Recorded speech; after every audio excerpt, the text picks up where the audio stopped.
Hello dear student, class 8 B NCERT mathematics में आज आप लोग पढ़ने जा रहे हैं मैथ सेकंड का चैप्टर एक चर वाले रैखिक समीकरण। देखिए, सबसे पहले आपको इस चैप्टर में आपको ये जानना होगा कि एक चर वाले रैखिक समीकरण क्या होते हैं और उसके बाद हम उन समीकरणों को किस तरह से हल करते हैं। यानी सबसे पहले समीकरणों को पहचानना आना चाहिए आपको, और उसके बाद आपको ये देखना होगा कि समीकरणों को हल किस प्रकार से किया जाता है। तो आइए हम लोग देखते हैं सबसे पहले रैखिक समीकरण क्या होते हैं।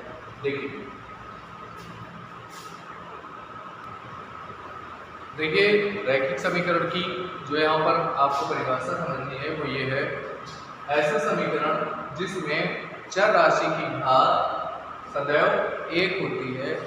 चर राशि की घात सदैव क्या होती है? एक होती है। ऐसा समीकरण रैखिक समीकरण कहलाता है। तो ये रैखिक समीकरण की बेसिक परिभाषा है। तो रैखिक समीकरण की परिभाषा ये है बेटा, ऐसा समीकरण जिसमें चर राशि की घात एक होती है रैखिक समीकरण कहलाता है। जैसे हम लोग इसका कुछ उदाहरण देखते हैं।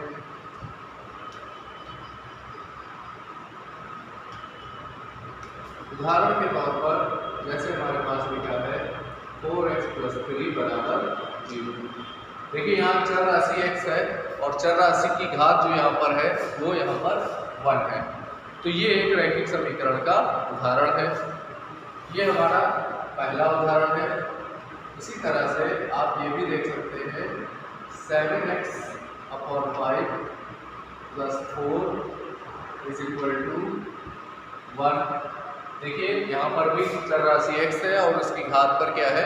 1 है। इसलिए ऐसा समीकरण कहलाता है रैखिक समीकरण। अब यहाँ पर आती है बारी एक चर वाला रैखिक समीकरण क्या है। तो आप ध्यान से अगर इस समीकरण को देखेंगे तो इसमें जो चर है वो केवल x है। यानी यहाँ पर हमारे पास केवल एक चर का प्रयोग किया गया है। तो इसलिए इस समीकरण का नाम एक चर वाला रैखिक समीकरण है। यानी ये दोनों समीकरण किस तरह के समीकरण हैं? एक चर वाले रैखिक समीकरण। इनको हम कहते हैं एक चर वाले रैखिक समीकरण। अब आती है बारी कि इनका हल क्या होता है। दूसरी एक महत्वपूर्ण चीज आपको ये समझनी है कि समीकरण का हल, समीकरण का हल क्या होता है।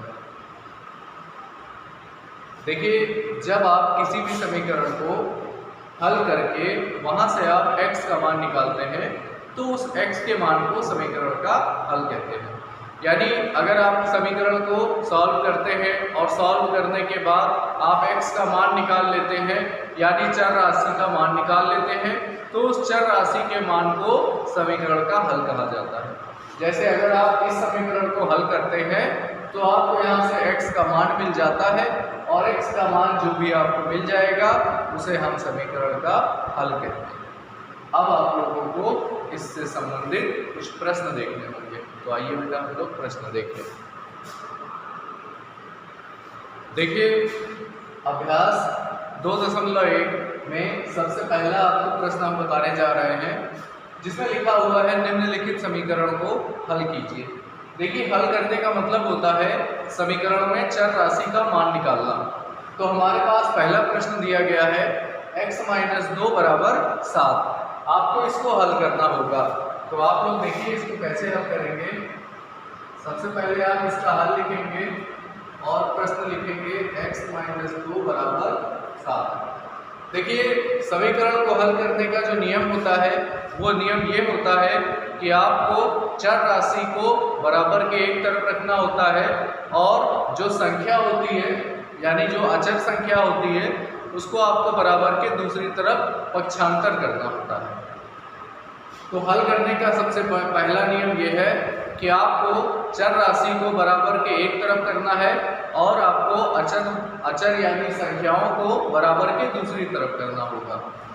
इसके बाद दूसरा नियम ये है कि जब आप किसी संख्या का पक्षांतर करते हैं तो अगर वो प्लस की संख्या है यानी धनात्मक है तो दूसरी तरफ वो ऋणात्मक हो जाती है, और अगर वो ऋणात्मक है तो दूसरी तरफ धनात्मक हो जाती है।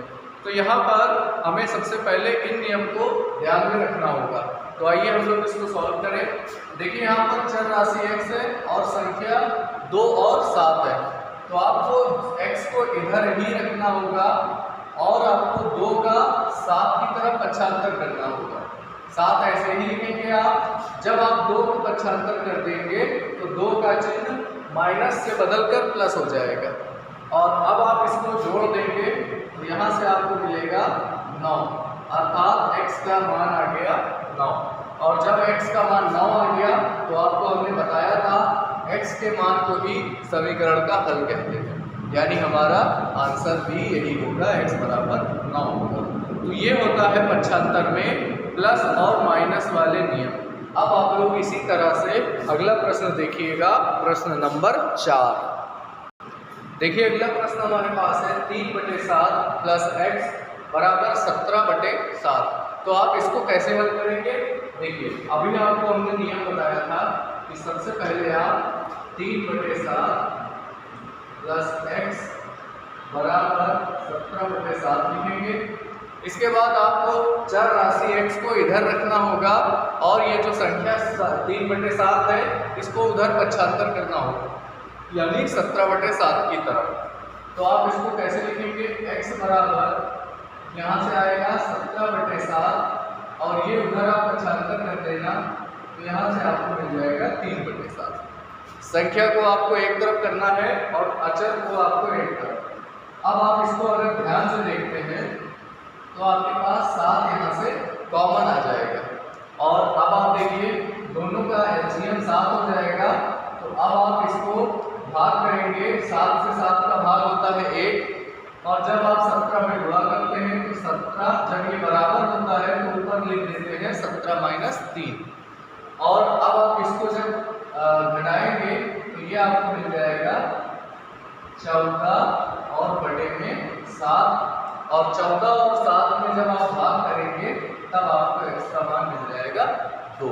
इस प्रकार से हमने देखा कि x का जो मान आया है वो यहाँ पर 2 है, तो हम यहाँ पर समीकरण का हल 2 बोलेंगे। ओके बेटा, अब आप लोग एक प्रश्न और देखेंगे इसी में।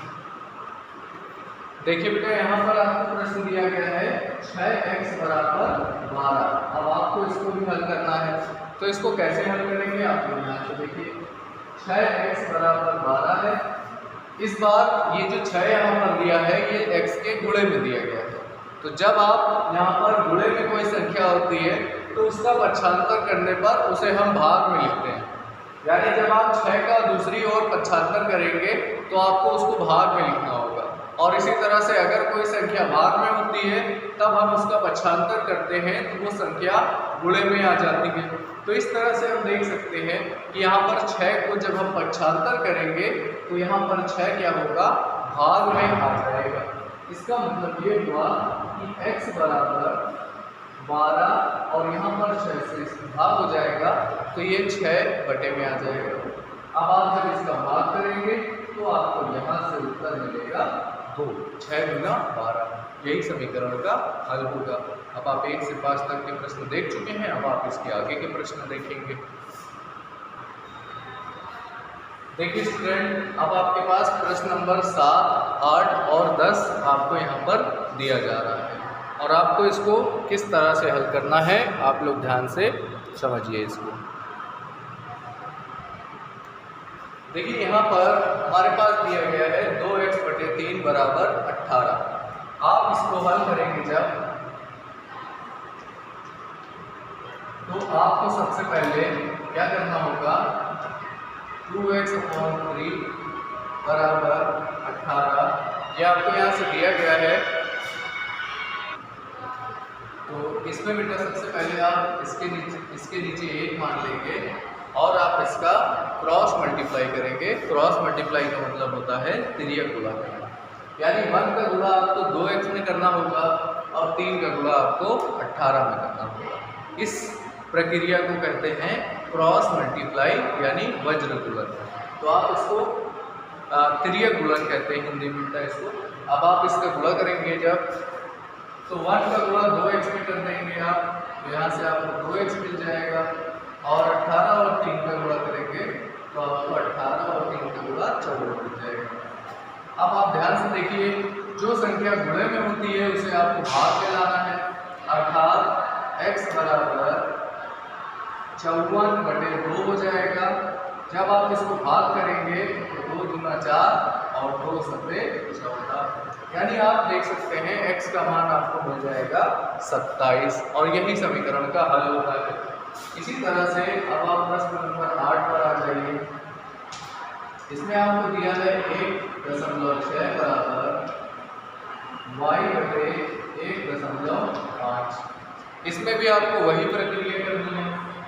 इसके नीचे आपको 1 मान लेना होगा और इसके बाद आपको इसका तिर्यक गुणा करना होगा। तिर्यक गुणा का क्या नियम होता है? जो संख्या बटे में होती है वो ऊपर गुणा हो जाती है, इसी तरह से 1 का गुणा y में हो जाता है। तो आप जब इसका यहाँ गुणा कर देंगे तो ये आपको मिलेगा 1.6 गुणे 1.5 और y का गुणा जब आप 1 में करते हैं तब आपको उत्तर 1 y मिल जाता है। अब आप इसका गुणा कर लेंगे,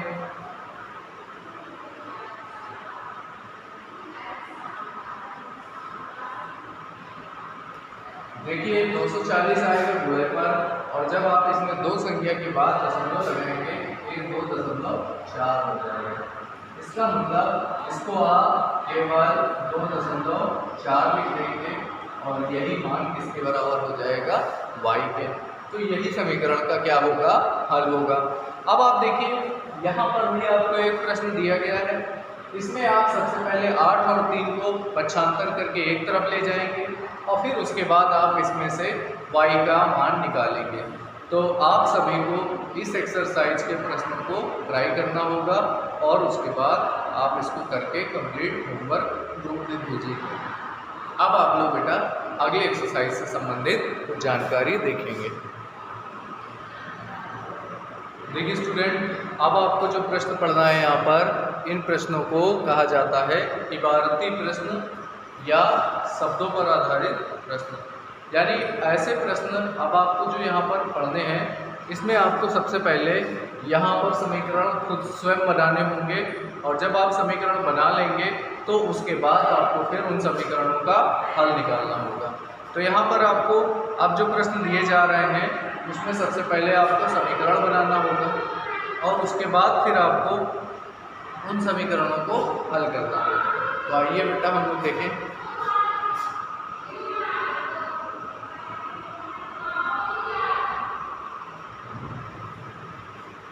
सबसे पहला प्रश्न यहाँ पर देखिए क्या लिखा हुआ है।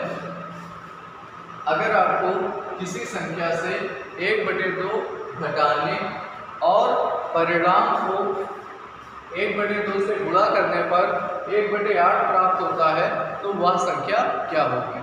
देखिए सबसे पहले यहाँ पर इस बात पर आपको ध्यान देखना है कि यदि किसी संख्या से 1/2 घटाने, यानी यहाँ हमको संख्या नहीं पता है कि कौन सी संख्या है जिससे हमें 1/2 घटाना होगा, फिर जो परिणाम आएगा उसका 1/2 से गुणा करने पर 1/8 प्राप्त होता है।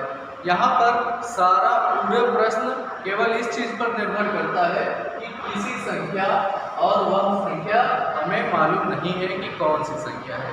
तो इस प्रकार के प्रश्नों में सबसे पहले संख्या माननी होती है। तो आपको लिखना होगा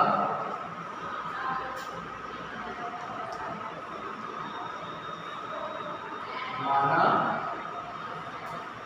वह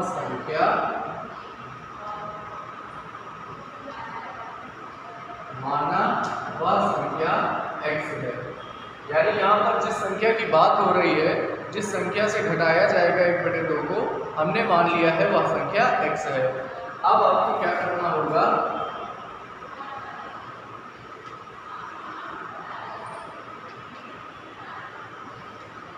अब हमें यहाँ पर प्रश्नानुसार जो बातें बोली गई हैं हमें उसे यहाँ लगाना होगा।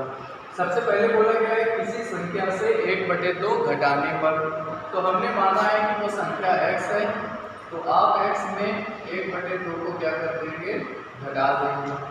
तो घटाने पर ये परिणाम आ गया, x - 1/2 हमें परिणाम मिलेगा। फिर कहा गया है कि परिणाम को 1/2 से गुना करने पर, गुना का मतलब होता है गुणा करने पर, तो ये x - 1/2 परिणाम जो आया है इसमें 1/2 से गुना करना है, यानी 1/2 से आप गुणा कर दीजिए। ये हो गई दूसरी चीज। अब आपसे कहा गया है गुना करने पर 1/8 प्राप्त होता है, यानी इन दोनों को गुना करने पर आपको जो संख्या मिल जाएगी वो होगी 1/8। तो ये हमारा तैयार हो गया है समीकरण। अब आपको इस समीकरण को हल करना होगा और आपको इससे x का मान निकालना होगा। तो आइए हम लोग इसको हल करते हैं। सबसे पहले तो आप हमें ये बताइए कि यहाँ पर आप इसको ऐसे लिख सकते हैं x - 1/2 और इसके गुणे में 1/2 चल रहा है और इसके बराबर में 1/8 चल रहा है। तो यहाँ पर हम लोग देख सकते हैं जब आप इसका 1/2 का अंदर गुणा कराएंगे तो आपको यहाँ से मिल जाएगा 1/2x माइनस इसका इसके साथ गुणा कराएंगे तो ये 1/4 होगा और बराबर में आपके पास 1/8 आ जाएगा। अब आप इसको जब और हल करेंगे तो 1/2x ऐसे रहेगा और अभी आपको बताया था हमने कि 1/8 और 1/4 ये दोनों अचर संख्याएं हैं, इसको आप पक्षांतर कर देंगे। तो 1/4 को जब आप उधर पक्षांतर कर देते हैं तो आपको क्या मिलेगा, देखिए 1/8 और इसका चिन्ह बदल जाएगा तो यहाँ से आपको मिल जाएगा 1/4, ये आपको यहाँ से मिल जाएगा। अब आपको क्या करना है बेटा, इन दोनों का लासा आएगा 8, इनका एलसीएम ले लीजिएगा तो एलसीएम आपको 8 मिल जाएगा। 8 से 8 में भाग करते हैं तो आपको 1 मिल जाएगा और 1 से आप गुणा कर देंगे तो 1 मिल जाएगा, फिर आपके पास प्लस होगा। अब आप ध्यान से देखिए 8 में आप 4 से जब भाग करते हैं तो आपको 2 मिल जाएगा और 2 से जब आप ऊपर गुणा करेंगे तो आपके पास 2 आ जाएगा, अर्थात इसको जब आप हल करते हैं तो आपको मिल जाएगा 3/8 और इस तरफ आपके पास चल रहा था 1/2 × x, ये आपके पास चल रहा था। अभी आपको हमने इससे पहले प्रश्न में बताया ऐसे प्रश्नों में फिर तिर्यक गुणा होता है, क्रॉस मल्टीप्लाई किया जाएगा। तो आप 8 का गुणा जब 1x में करेंगे तो आपको 8x मिल जाएगा और जब 2 का गुणा 3 में करेंगे तो आपको 3 × 6 मिल जाएगा। और इस तरह से बेटा जब आप 8 को x का मान चाहिए आपको तो आपको 8 को भाग में ले जाना होगा, तो x बराबर 6/8 आ जाएगा। अब आप इसको काट दीजिएगा तो ये आपको मिल जाएगा, 2 से आप काट दीजिए, 2 × 3 6 हो जाएगा और 2 को 8 हो जाएगा। इसका मतलब ये हुआ कि वह संख्या 3/4 होगी। तो आखिरी में आप अंत में एक लाइन लिख दीजिएगा, अतः वह संख्या 3/4 होगी। यहाँ पर हमें संख्या निकालनी थी और आपने संख्या को क्या माना था, x माना था, तो वह संख्या क्या हो जाएगी, 3/4 हो जाएगी। अब आप एक प्रश्न और देखिएगा, फिर आप कोशिश करिएगा इस प्रश्नों को लगाने की। देखिए स्टूडेंट्स, अगला प्रश्न है यहाँ पर, दो संख्याओं में अनुपात 5:3 है, यदि इनमें अंतर 18 है तो आपको संख्याएं ज्ञात करनी है। देखिए यहाँ पर हमारे पास दो संख्याओं में अनुपात दिया है 5:3, यानी हमें यहाँ पर संख्या नहीं दी गई है, उनका अनुपात दिया गया है और उसके बाद ये कहा गया कि दोनों संख्याओं में अंतर 18 के बराबर है। आपको संख्याएं ज्ञात करनी है। देखिए स्टूडेंट, ऐसे इस तरह के जितने भी प्रश्न होते हैं जिसमें आपको दो संख्याओं का अनुपात दिया जाता है, उसमें आप संख्याएं निकालने के लिए अनुपात में एक चर इसके साथ जोड़ देते हैं, यानी 5 और 3 को आप लिखेंगे 5x और 3x। यानी इस तरह के प्रश्नों में जिसमें आपको दो संख्याओं का अनुपात दिया जाए, संख्या ज्ञात करने का तरीका ये है कि आप अनुपात को हटाकर यहाँ पर 5x और 3x ले लेंगे और उसे ही हम संख्याएं मान लेंगे। तो यहाँ पर आप लोग देखिए कि हम इस प्रश्न को कैसे करेंगे। आपको यहाँ पर सबसे पहले क्या लिखना होगा, दिया है दो संख्याओं का अनुपात,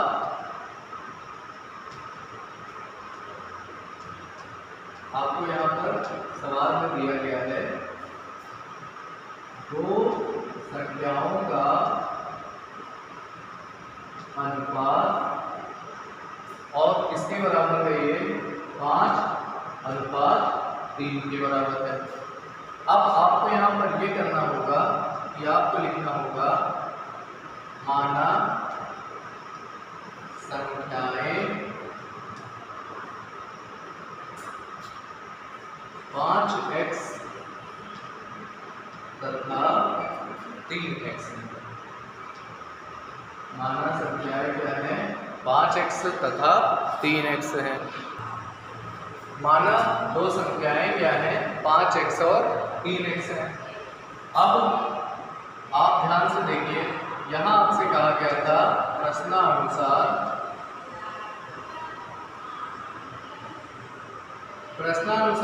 ये कहा गया था कि आपको उन दोनों संख्याओं का अंतर 18 के बराबर दिया गया है। तो दोनों संख्याएं यहाँ पर क्या है 5x और -3x, और ये अंतर आपको दिया गया है इसके बराबर है 18 के बराबर है। अब आप 5x में 3x को जब घटाते हैं तो आपको यहाँ से 2x मिल जाएगा। 2x का मान बराबर है 18 के। जब आप इसको और हल करेंगे तो ये 2 को भाग में ले जाएंगे तो आपको ये मिल जाएगा 18/2।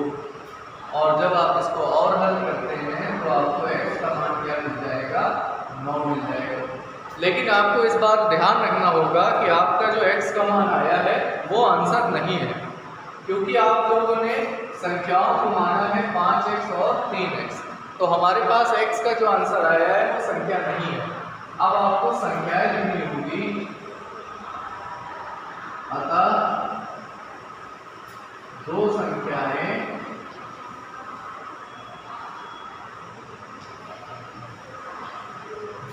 5 × x, 5x है तो आपको यहाँ पर लिखना होगा 5 × 9, और दूसरी संख्या होगी 3x यानी 3 × 9, अर्थात